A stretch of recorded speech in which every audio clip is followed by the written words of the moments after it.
दोस्तों, मेरा नाम सक्षम सक्सेना है। Welcome and welcome back to my YouTube channel Sahaj education classes. तो आज हम जो है फाइनली डिस्कस करेंगे यूपी के ब्रोशर के बारे में, ठीक है, कि यूपी में क्या क्या आयुष काउंसलिंग अगर आपको करानी है तो किन किन डॉक्यूमेंट्स की ज़रूरत पड़ेगी, कैसे चॉइस फिलिंग करनी है, किस कॉलेज की कितनी फ़ीस है, हॉस्टल फ़ीस कितनी है, मेस फीस कितनी है। इन सारी चीज़ों के बारे में आज हम इस वीडियो में डीपली डिस्कस करेंगे और साथ में ये भी डिस्कस करेंगे कि कैसे रजिस्ट्रेशन करना है, क्या क्या सिक्योरिटी अमाउंट है, क्या एक्स्ट्रा फीस पे करनी है, ठीक है, सिक्योरिटी मनी कितनी है, कितनी सिक्योरिटी मनी पे करने पर किसको कौन से कॉलेजेस के लिए एलिजिबल होंगे, चॉइस फिलिंग में वो किस किस कॉलेज को भर सकते हैं।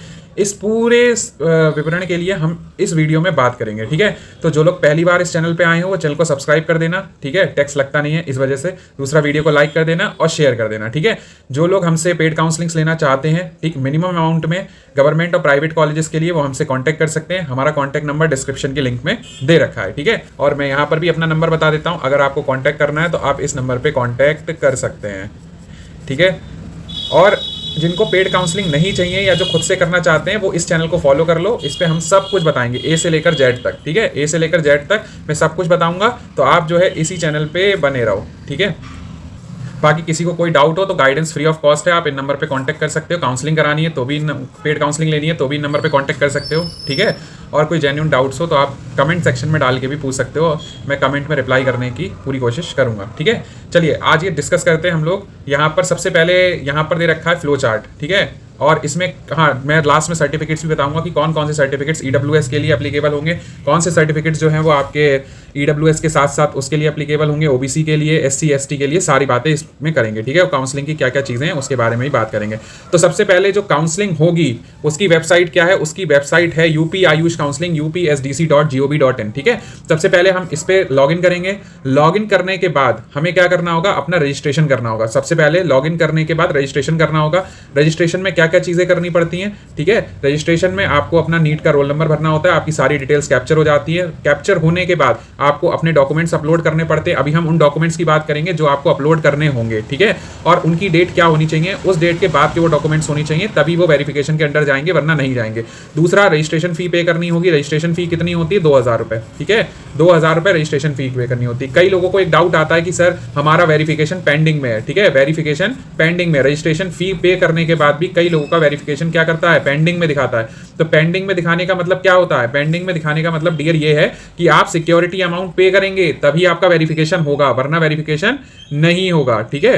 तो आप इस चीज को बहुत ध्यान से रखेंगे। फिर आपको सिक्योरिटी अमाउंट पे करना होगा। अभी हम बात करेंगे कि सिक्योरिटी अमाउंट भी कितना होता है, 20,000 50,000, ठीक है। 20,000 किन लोगों के लिए, 50,000 किन लोगों के लिए, इसके बारे में भी अभी हम इस वीडियो में आगे बात करेंगे, ठीक है। इसके बाद अगर हम देखें तो फिर ऑनलाइन डॉक्यूमेंट वेरिफिकेशन होता है, यानी कि जो आपने डॉक्यूमेंट अपलोड कर दिए हैं वो सारे डॉक्यूमेंट का वेरिफिकेशन तभी होगा जब सिक्योरिटी अमाउंट और रजिस्ट्रेशन फी दोनों पे कर दोगे, ठीक है। पिछली साल बहुत लोगों ने ये क्वेश्चन पूछा था कि सर हमारा डॉक्यूमेंट वेरिफिकेशन ही नहीं हो रहा है, क्योंकि उन्होंने सिक्योरिटी अमाउंट पे नहीं किया था, इसलिए नहीं हो रहा था, ठीक।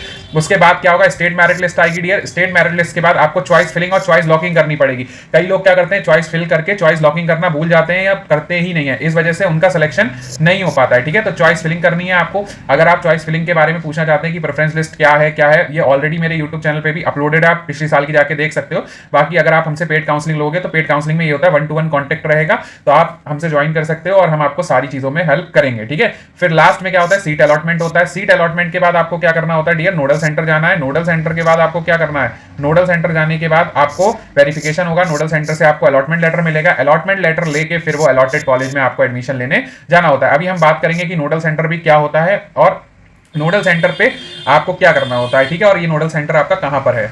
अब इसके बाद अगर हम लोग बात करें तो ये तो सबको पता ही है कि इसकी क्या है कि 50 परसेंटाइल होनी चाहिए। नीट में 45 और 40 परसेंटाइल का रूल है, अगर प्राइवेट कॉलेजेस और गवर्नमेंट दोनों के लिए आप करना चाहते हैं। अच्छा, इसमें क्या क्या कौन कौन से कोर्सेज के लिए यूपी आयुष काउंसलिंग होती है, तो बीएएमएस के लिए, बीयूएमएस के लिए और बीएचएमएस के लिए, ठीक है।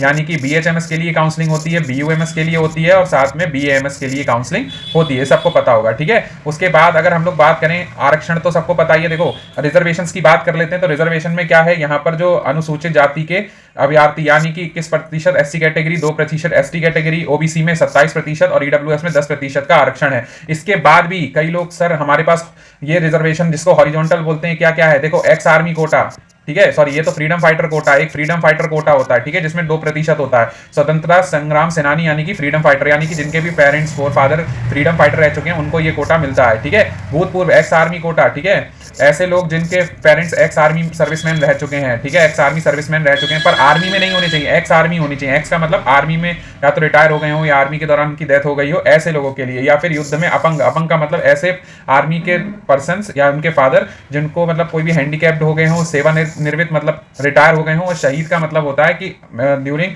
अपनी नौकरी की उनकी डेथ हो गई हो, उन लोगों को एक्स आर्मी कोटा मिलता है, ठीक है। पीएच कैंडिडेट के लिए, ठीक है, गर्ल्स के लिए 20% का कोटा है, मतलब हर कैटेगरी में जनरल हो, ओबीसी हो, कोई भी कोटा हो, एससी एसटी, आपको महिला अभ्यर्थियों के लिए गर्ल्स कोटा मिलता है। और बाद में एनसीसी सर्टिफिकेट जिनके पास है उनको भी ज्यादा मिलने के चांसेस है, लेकिन इसमें लिखा है कि ब्री ग्रेडिंग के साथ साथ सी सर्टिफिकेट होना जरूरी है, तभी आप एनसीसी कोटा के लिए एप्लीकेबल होगे। और देखो, इसमें सबसे बड़ी चीज यहां नोट डाउन कर लेना कि ईडब्ल्यूएस और ओबीसी श्रेणी के जो भी लोग हैं उनका जो मतलब प्रमाण पत्र है, यानी कि जो सर्टिफिकेट है वो 1 अप्रैल 2026 के बाद का होना चाहिए, ठीक है, 1 अप्रैल 2026 के बाद का होना चाहिए। यहाँ पर सारी डिटेल्स दे रखी हैं, आप इनको धीरे धीरे करके पढ़ सकते हो, जो जो इंपॉर्टेंट चीजें हैं वो मैं बता दे रहा हूँ, ठीक है। बाकी आप इसको धीरे धीरे जो है यहाँ से पढ़ सकते हो कि क्या क्या चीजें लिखी हैं, बस 2025 की जगह 2026 कर लेना, ठीक है। रजिस्ट्रेशन का बता ही दिया है कि इस वेबसाइट पे जाके आपका रजिस्ट्रेशन होगा, वहाँ आपको वेबसाइट पे ही बता दिया है कि क्या क्या करना है। आपको अपनी ईमेल आईडी डालनी है, मोबाइल नंबर से रजिस्ट्रेशन करना है, उस पर ओटीपी वगैरह आएगी, फिर आपको नीट का रोल नंबर वगैरह डालना होगा, आपकी ऑटोमेटिकली जो डिटेल्स हैं वो फेच हो जाएंगी, ठीक है। उसमें आपका ये सब लिखा है कि पोर्टल पे पिता का नाम, जन्मतिथि, श्रेणी, उपश्रेणी, ये सब इत्यादि सब भरना पड़ेगा आपको, ठीक है। पासवर्ड और आईडी बनानी पड़ेगी। बाकी देखो, इसमें लिखा है कि वर्ष 2025 यानी कि 26 के लिए जो रजिस्ट्रेशन फी है वो कितनी है, सिर्फ 2000 रुपए, ठीक है, 2000 रुपए। लिखा है प्रथम द्वितीय तृतीय चक्र में जिन अभ्यर्थियों का द्वारा पंजीकरण कराया गया हो परंतु उन्हें कोई सीट आवंटित नहीं हुई हो, ठीक है, ऐसे बच्चे जिन्हें फर्स्ट सेकंड थर्ड राउंड में कोई भी सीट नहीं मिली है, अगर वो स्ट्रे वैकेंसी में पार्टिसिपेट करना चाहते हैं तो उन्हें 1000 रुपए देके दोबारा से रजिस्ट्रेशन कराना पड़ेगा। यानी कि कहने का मतलब है, अगर आपको मॉपअप राउंड में पार्टिसिपेट करना है तो आपको 1000 रुपीज एक्स्ट्रा देने पड़ेंगे, और जो सिर्फ और सिर्फ मॉपअप राउंड में ही पार्टिसिपेट करने हैं उनके लिए सेम फीस रहेगी 2000, यानी कि 2000 फीस केवल फर्स्ट सेकंड और थर्ड राउंड के लिए ही एप्लीकेबल है। अगर आपको मॉपअप राउंड में पार्टिसिपेट करना है तो 1000 रुपए एक्स्ट्रा पे करने पड़ेंगे, और ये राशि नॉन रिफंडेबल है, यानी कि एक बार आपने दे दी तो इसे वापस नहीं किया जा सकता। अब आ जाओ सिक्योरिटी मनी पे। देखो, 20,000 रुपए सिक्योरिटी मनी किसके लिए, government colleges, BAMS, BHMS, BUMS के लिए, सभी के लिए 2000 रुपए है। और अगर आप प्राइवेट कॉलेजेस के लिए और गवर्नमेंट और प्राइवेट दोनों के लिए देख रहे हो तो 50,000 रुपए जमा करने पड़ेंगे, ठीक है। तो ये चीजें ध्यान रखना, अभी से इन चीजों का इंतजाम कर लो। अब इसमें लिखा है कि जब सिक्योरिटी मनी भर दोगे तभी चॉइस फिलिंग कर सकते हो, ठीक है। धरोहर राशि की जो मतलब सिक्योरिटी मनी है उसकी रिसिप्ट डाउनलोड करके रखनी बहुत जरूरी है, क्योंकि और रजिस्ट्रेशन फी की, क्योंकि ये सारी नोडल सेंटर पे वेरिफिकेशन होता है, ठीक है। बाकी इसमें पढ़ लेना कि जब इसमें ये भी लिखा है कि जब एक बार काउंसलिंग खत्म हो जाएगी तो काउंसलिंग खत्म होने के बाद जिस अकाउंट से आपका अमाउंट कटा होगा उसी बैंक अकाउंट में जो है रिफंड कर दिया जाएगा। तो ऐसा बैंक अकाउंट देना जो अगले 1 साल तक एक्टिवेट रहे, ठीक है, या 7 महीने तक एक्टिवेट रहे, ताकि जब रिफंड आएगा तो उसी अकाउंट में आएगा। अब देखो, डॉक्यूमेंट वेरिफिकेशन की प्रक्रिया क्या क्या है, डॉक्यूमेंट क्या क्या लगाने हैं।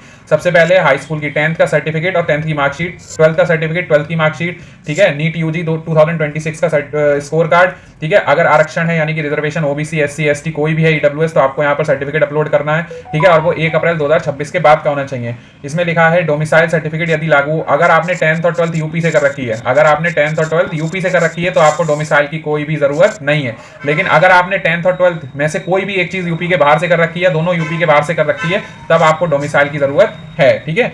उसके बाद आप इसमें से कुछ भी मतलब आधार कार्ड अगर उपलब्ध ना हो तो आप पासपोर्ट, पैन कार्ड ये भी सब लगा सकते हैं, पर एक आईडी प्रूफ होना बहुत जरूरी है, ठीक है। अब इसके बाद लिखा है, इसके बाद ये लिखा है कि प्रोविजनल सीट अलॉटमेंट जब एक बार हो जाएगा तो आपको कहाँ जाना है, आपको वेरिफिकेशन कराने, भौतिक सत्यापन का मतलब फिजिकल वेरिफिकेशन कराने आपको काउंसलिंग के नोडल सेंटर पे जाना है। वो नोडल सेंटर कहाँ है, राजकीय national homeopathic medical college, Hahnemann चौराहा, गोमती नगर, लखनऊ में। तो सभी बच्चों को जिनको भी सीट अलॉटमेंट होगी, ठीक है, जिनको भी सीट अलॉटमेंट होगी उन सबको पहले नोडल सेंटर पे जाना है। नोडल सेंटर पे अपने ओरिजिनल डॉक्यूमेंट्स के साथ, NEET score card, high school की, 12th की, अपना मूल निवास प्रमाण पत्र और जो भी चीजें इनमें लिखी हुई हैं, सर्टिफिकेट वगैरह, एक पासपोर्ट साइज फोटोग्राफ जो कि नेगेटिव से बना हो, ठीक है। ये बहुत अच्छे से ध्यान रखना कि वही फोटो आपको हर जगह लगानी है जो आपने नीट के रिजल्ट के टाइम या नीट एडमिट कार्ड या नीट एप्लीकेशन फॉर्म भरते समय अपलोड की थी, बहुत ध्यान से समझना, ठीक है। पहचान पत्र में आप कोई भी एक चीज ले जा सकते हो, ठीक है। ऑनलाइन पंजीकरण यानी कि जो आपने यूपी आयुष का एप्लीकेशन फॉर्म भरा है उसका प्रिंट आउट, और सिक्योरिटी सिक्योरिटी मनी का भी प्रिंट आउट लेके जाना है। तो ये सारी चीजें आपको नोडल सेंटर पर लेके जानी है ओरिजिनली, और बच्चे को साथ में, देखो पेरेंट्स को नहीं जाना, जिस बच्चे का एडमिशन है उसको नोडल सेंटर पर जाना बहुत जरूरी है, वरना नोडल सेंटर पे आपका वेरिफिकेशन कैंसिल हो जाएगा, सीट का अलॉटमेंट ऑटोमेटिकली कैंसिल हो जाएगा। ठीक है, आई होप इतना समझ में आ गया होगा। अब आगे हम जो है चॉइस फिलिंग की बात करेंगे। तो चॉइस फिलिंग वही है कि आपको सारी सीटों की चॉइस फिलिंग हम बता देंगे अगर आप हमसे कांटेक्ट करते हैं 1-to-1 में। ठीक है, और चॉइस फिलिंग का बाकी भी पूरा जो मेरा बताया हुई चीजें हैं सारी, कॉलेज कैसा है क्या नहीं है, सारा ऑलरेडी अपलोडेड है, प्रेफरेंस लिस्ट भी अपलोडेड है, आप वहां से भी देख सकते हैं। ठीक है, फिर उसके बाद इसमें कुछ रूल्स आएंगे, वो हम तभी डिस्कस करेंगे जब हमारा न्यू ब्रोशर आ जाएगा। फिलहाल ये होता है कि फर्स्ट राउंड और फर्स्ट राउंड में जो भी सीट मिली है आप उसे छोड़ के सेकंड राउंड में पार्टिसिपेट कर सकते हो। सेकंड राउंड में अगर आपको कोई सीट मिल जाती है तो थर्ड राउंड में अपग्रेड करा सकते हो, लेकिन थर्ड राउंड में जो सीट मिलेगी वो फाइनल सीट होगी, वो आपको लेनी ही पड़ेगी, आप दोबारा पार्टिसिपेट नहीं कर सकते। ठीक है, तो इसमें यही सब चीजें दे रखी हैं, इनको आप आराम से पढ़ लेना। ठीक है, कि क्या क्या है, मतलब इसमें रूल लिख रखे हैं कि फर्स्ट राउंड में ये होगा, सेकंड राउंड में ये होगा, लेकिन ये हम तभी डिस्कस करेंगे जब अभी दोबारा से सीट का अलॉटमेंट आ जाएगा। ये थर्ड राउंड के कुछ रूल्स हैं, आप इन्हें चाहें तो पढ़ सकते हैं। ठीक है, बाकी इसमें कन्वर्जन एल्गोरिथम दे रखी है, देख सकते हैं कि अगर एसटी की कोई भी इनमें से कोई सीट खाली हो जाती है तो वो इसमें कन्वर्ट हो जाएगी, इसमें तो ये कन्वर्जन दे रखा है कि अगर ये कैंडिडेट्स एप्लीकेबल नहीं होते हैं, ठीक है, ये कैंडिडेट्स अगर पार्टिसिपेट नहीं करते हैं तो इनकी ये सारी सीटें इनमें कन्वर्ट कर दी जाएंगी। ठीक है, बाकी स्ट्रे वैकेंसी का सारा रूल दे रखा है, वो हम अभी जब आ जाएगा न्यू ब्रोशर तभी डिस्कस करेंगे, अभी क्योंकि कोई फायदा नहीं है, पुराना वाला है। बस इसमें जो मेन चीजें हैं वो हम बता देते हैं। रेजिग्नेशन देने का पूरा प्रोसीजर दे रखा है। ठीक है, ये सब पुरानी चीजें, हम नई चीज जब आएगी तब डिस्कस करेंगे, अभी इन चीजों को छोड़ दो। अब आ जाते हैं मेन जो बच्चों की फीस। सर फीस कितनी है कॉलेजों की? ठीक है, तो फीस की बात कर लें तो देखो नीचे थोड़ा सा अगर मूव ऑन करते हैं फीस के लिए, तो फीस के लिए जब देखते हैं तो फीस के लिए वेट हटिए, फीस की अभी बात करते हैं। उससे पहले एक चीज़ और है, यहाँ पर देखो क्या है कि यहाँ पर ये सारे नंबर्स दे रखे हैं, अगर आपको कोई भी दिक्कत हो तो आप यहाँ पर कांटेक्ट कर सकते हो। ठीक है, ये नंबर हर बार सेम ही रहते हैं तो इस बार भी सेम ही रहेंगे। आप इन सारी चीज़ों पे, ये कांटेक्ट हेल्प डेस्क नंबर है तो आप यहाँ पर कांटेक्ट आराम से कर सकते हो। अगर आपको कोई भी दिक्कत है या आपका कोई भी चीज़ गलत हो गई है फॉर्म वगैरह में तो आप अपना चीज़ें करके यहाँ से सॉल्व कर सकते हो। ठीक है, अब आ जाते हैं कॉलेज की बात पे। देखो यहाँ पर सारी सीट्स दे रखी हैं, इस बार यही सीट्स आएंगी। अगर हो सकता है इस बार अगर अयोध्या वाला कॉलेज बीएमएस के अंदर जो नया है वो खुल जाए तो मे भी सीट्स इंक्रीमेंट हो जाए, लेकिन हर साल अभी तक इतनी सीट्स देखने को मिली हैं। ठीक है, यहाँ पर देखो प्रवेश शुल्क 1000 रुपये।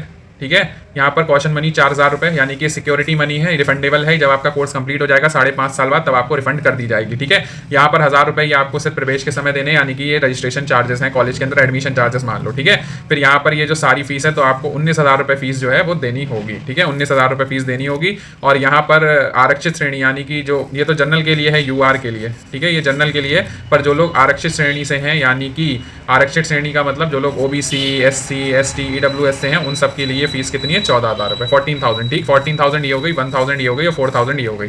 तो इसमें अपना जोड़ लेना, ये वाला कुछ अमाउंट 26,000 के आसपास बैठेगा और ये वाला कुछ 19,000 के आसपास देखेगा। तो ये अमाउंट आपका कॉलेज के टाइम पे लगेगा। ठीक है, बीएमएस के अंदर। अब बात कर लेते हैं हम प्राइवेट कॉलेजेस की। तो यहाँ पर देखो सारी सीट्स दे रखी हैं, सीट्स के साथ साथ यहाँ पर फीस दे रखी है, उनके हॉस्टल चार्जेस दे रखे हैं। तो अगर आप प्राइवेट कॉलेजेस में एडमिशन चाहते हैं, किस रैंक पे क्या मिलेगा, तो आप इसके लिए भी हमसे कांटेक्ट कर सकते हैं। ठीक है, ये सारी फीस दे रखी है, यही फीस जाती है, कोई कुछ भी फीस में कंसेशन या कुछ नहीं करा सकता।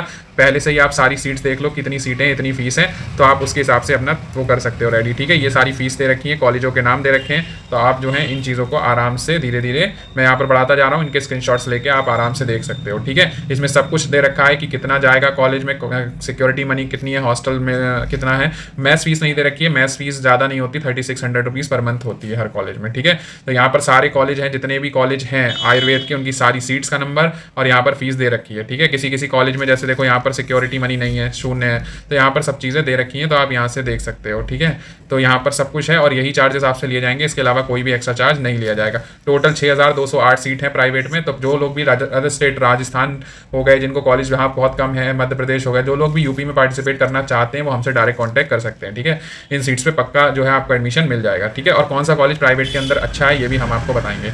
अब आ जाते हैं राजकीय गवर्नमेंट होम्योपैथिक मेडिकल कॉलेज, यानी कि राजकीय होम्योपैथिक। देखो हर कॉलेज में 106 सीटें हैं, 32 हैं, 755 सीटें।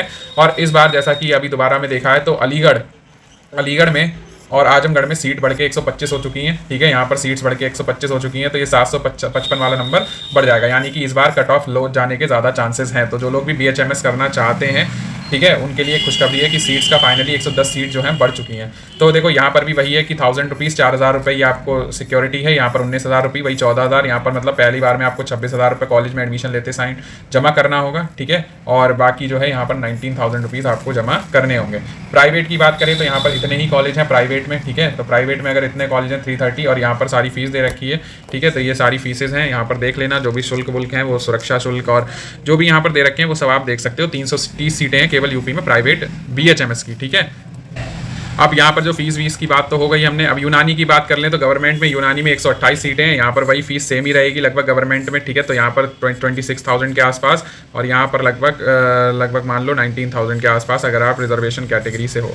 ठीक है, तो ये आपकी सारी फीस रही। यहाँ पर प्राइवेट कॉलेजेस भी हैं यूनानी में, ये सारे प्राइवेट कॉलेजेस का दे रखा है, यहाँ पर फीस दे रखी है। तो आप सारी फीसेस को देख सकते हो कि किस कॉलेज में कितनी फीस है। 562 सीट्स हैं प्राइवेट के अंदर और यहाँ पर उनकी सारी फीस दे रखी है।